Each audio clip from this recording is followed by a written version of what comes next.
Hi, I'm Haley. I'm currently a sophomore at Omaha North High School, and I'm Angie's daughter.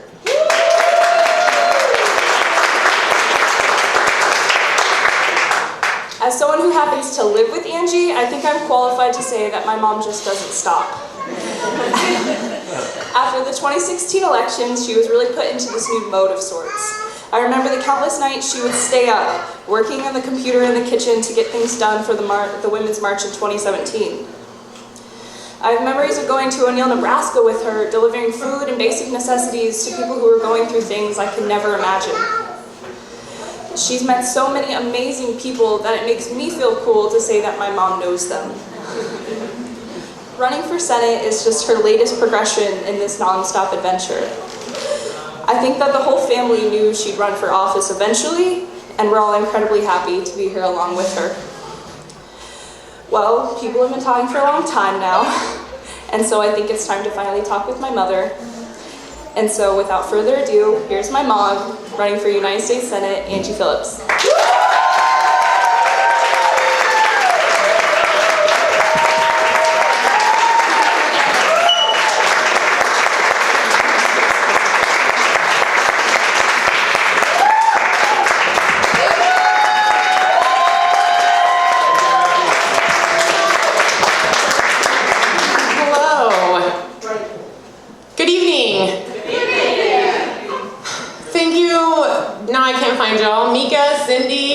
Haley, Diana, for those kind words. I'd also like to thank my friend Brooklyn over there, who's signing people up with the campaign.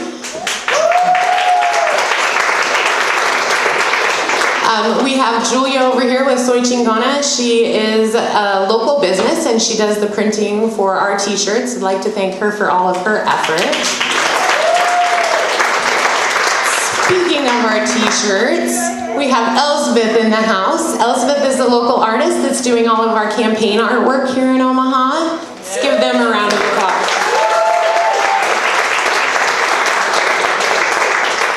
While I'm up here, I'd like to acknowledge my family that's here and thank them for all of their love and support. We have my daughter Haley, who you met, my sister Athena, my mom, Laura. To strong women, may we know them, may we raise them, may we be them.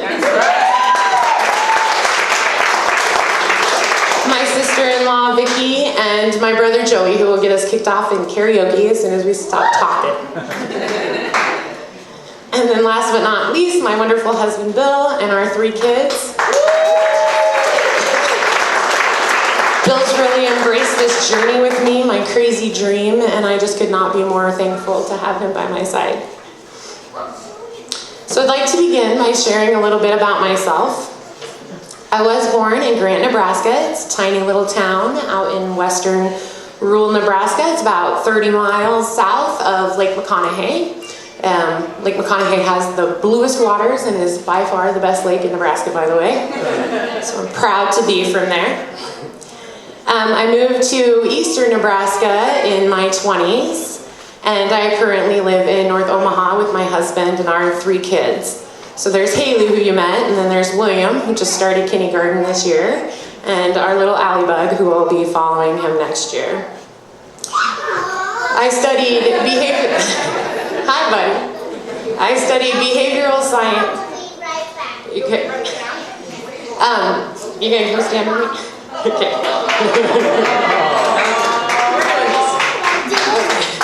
Hello.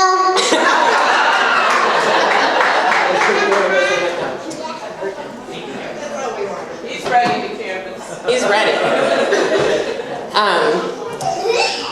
So I studied behavioral science at Bellevue University, and I started out working in group homes with adults and people living with developmental disabilities. From there, I began working with at-risk youth and struggling families. I did that for a little over a decade. When our youngest daughter was born, my husband and I came to the realization that we could not afford daycare. With all 3 kids in daycare, it would have eaten up our entire check. So we made the decision that I would stay home with the kids.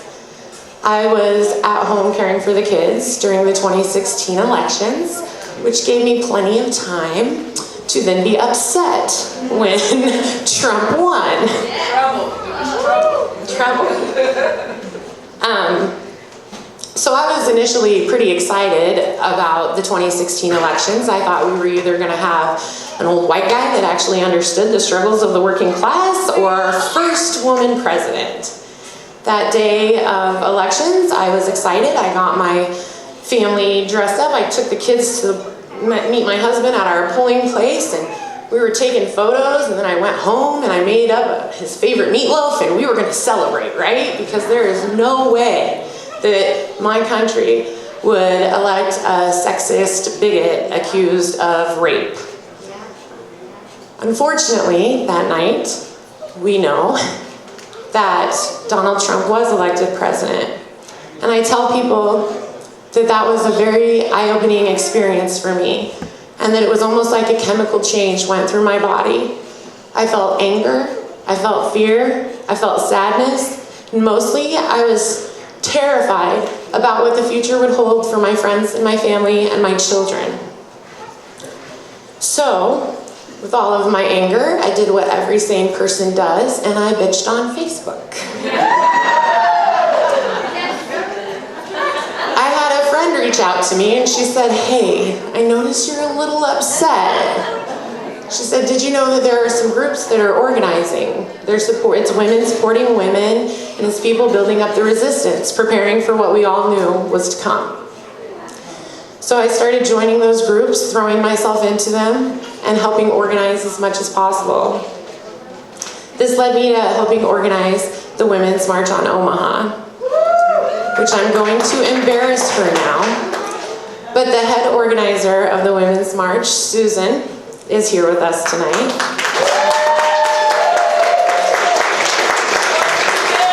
That march taught me so much. It taught me about intersectionality, it taught me about power structures, and it taught me what a small group of women could do. The march in 2017 had an estimated 18,000 to 20,000 people walking across Nebraska in Omaha, Lincoln, and Loop City, Nebraska.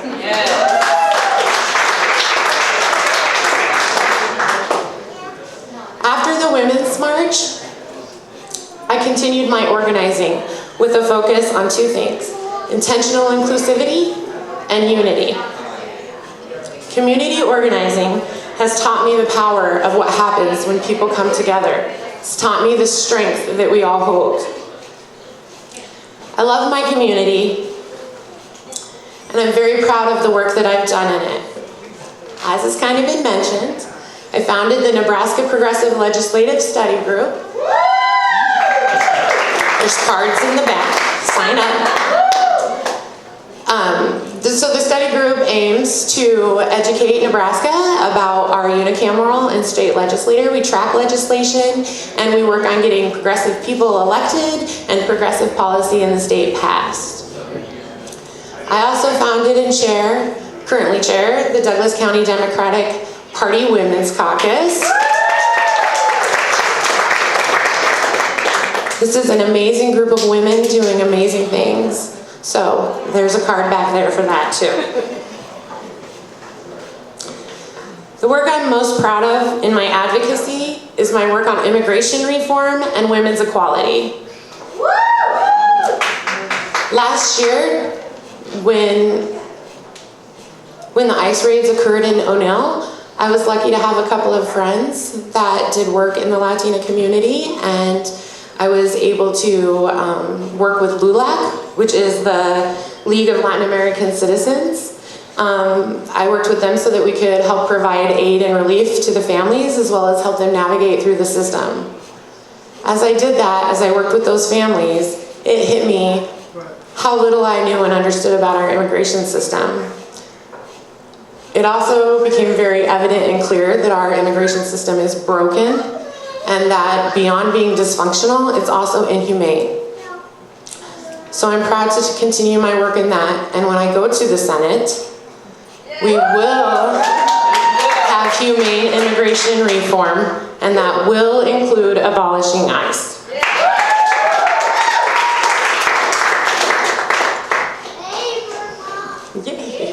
A for moms. I brought my cheering section.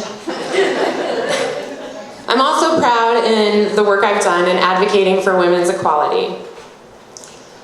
Just over a year ago, I traveled with the ACLU to DC with a group of over 24 sexual assault survivors. We had gone with the intent of meeting with Senator Fisher and Senator Sass and asked them to just take a minute to stop, really look at what was happening and what message they were sending out to women, to survivors, and to children. Senator Sass and Senator Fisher didn't meet with us. They pacified us by having us meet with their staff. And I sat there that day and I listened to 24 survivors relive their trauma to complete strangers in the hopes that they would be heard.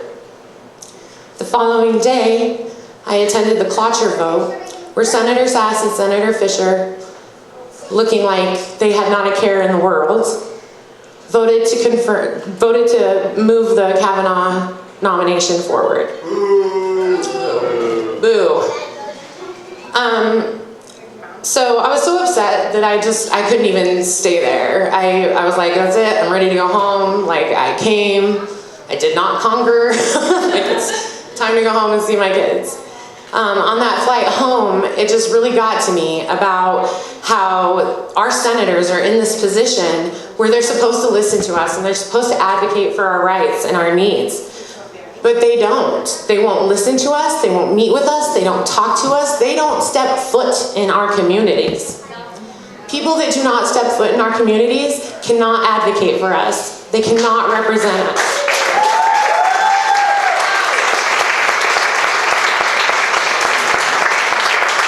And perhaps most importantly, when they hold those positions of power and authority and they choose not to listen to us, they are preventing us from freely participating in our democracy. And our democracy is at risk. It's not at risk of socialism, it's not at risk from terrorists, and it's definitely not at risk from struggling families trying to feed their kids. Rather, we are losing our democracy to elitists and big money interests. We are becoming a plutocracy, a society ruled by the wealthiest. And it is our responsibility to rise up and protect and save our democracy. We do that by taking our rightful seat at the table. We do that by running for office. We do that by supporting working class and progressive people running for office. And we do that by continuing to hunt our senators down at the football game if we have to. I see you, Judy.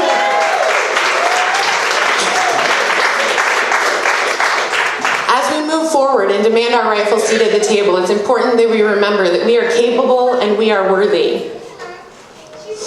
86% of Americans are living paycheck to paycheck.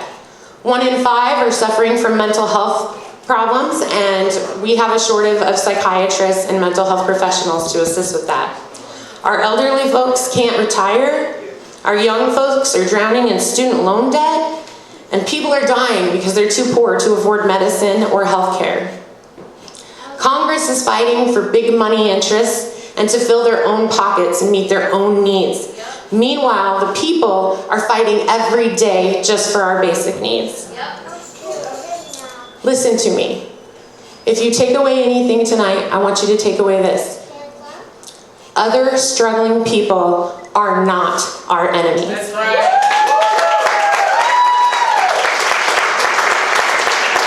Time for us to unite together in this fight. It is time for us to come together and fight for the things that we all need. Clean air and water, health care, quality schools and higher education, good jobs, safe neighborhoods to live in, and healthy foods for our kids. Right. These are not rural or urban issues. These are not even Democratic or Republican issues. These are the issues of the people. And it's time we take our government into our own hands and get rid of elitists that are abusing their power to fill their own pockets, that don't represent us and don't even come to our neighborhoods. I am realistic about the battle that we face, winning a statewide race here in Red, Nebraska. I am aware of the uphill battle that we face with SAS, who has $3 to $8 million to kick this thing off. Mostly out-of-state money, by the way. An article in the Omaha World Herald actually just came out that even talked about how SAS basically had no competition in this red flyover state. And that's okay. It's okay that they think that, because I know that they're wrong. Because we the people have found our strength, and we have found it in each other. There are disenfranchised and disengaged communities throughout Nebraska. My campaign is going to focus on bringing in every marginalized and underrepresented community in Nebraska from east to west, north to south. We're going to work to get them excited about their voice and learn about the power of their vote. We're going to support them now, we're going to support them through elections, and we're going to support them after we take the Senate. We, my friends, are going to do what women and working class people have always done. We are going to out-budget him, and we are going to outwork him.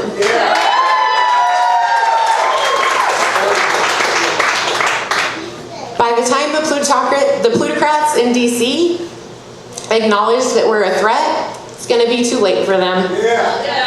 We will win this election. We will be the change that we need, and we will build a country that we can be proud of, and a Nebraska for everyone. That's right. Thank you all so much for coming and so much for your support. We are just getting started. We have got this. I'm Angie Philip, and I'm running for United States.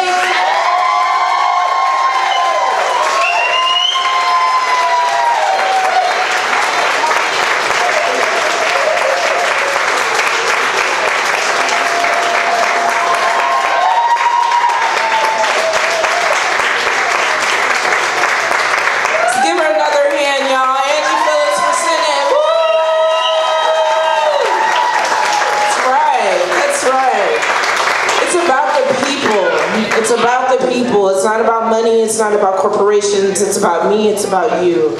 It's about our children. It's about our future. Angie is here to represent that with us. Not for us, but with us. And that's what's important. That's the difference when someone designates themselves as your leader and then someone comes in and fights with you. And that's why I'm here fighting with Angie. Give her another round of applause. All right.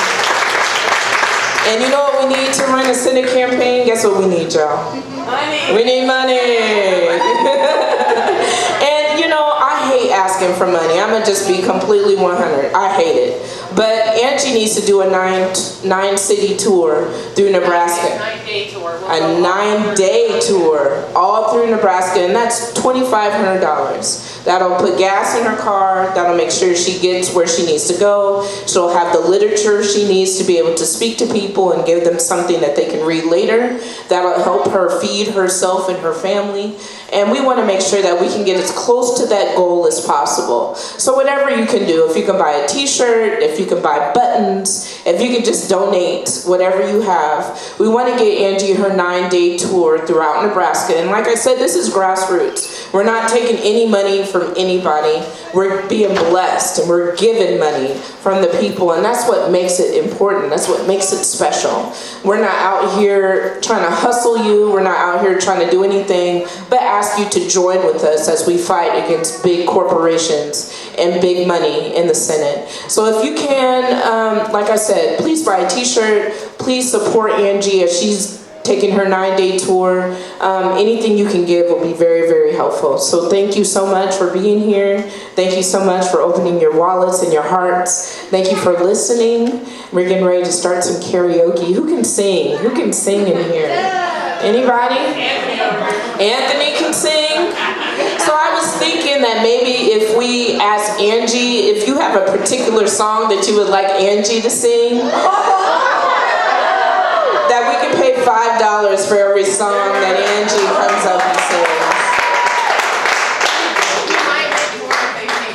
And debate you not to sing, but I want to hear her screech on the microphone. So I have $5 for Angie to sing Oh my gosh, what the two songs we were supposed to be? Delta Ray, Hands Dirty. I have $5 for Angie to sing that. She's gonna start our karaoke off. We're gonna have Deb come up. Where's Deb Manning? Come on, Deb. Deb is gonna be our hostess. If you don't get up here, I'm not staying. Joey's running the karaoke. Joey got us on karaoke. You're our hype woman tonight, Deb. Come on up. Come on up. Come on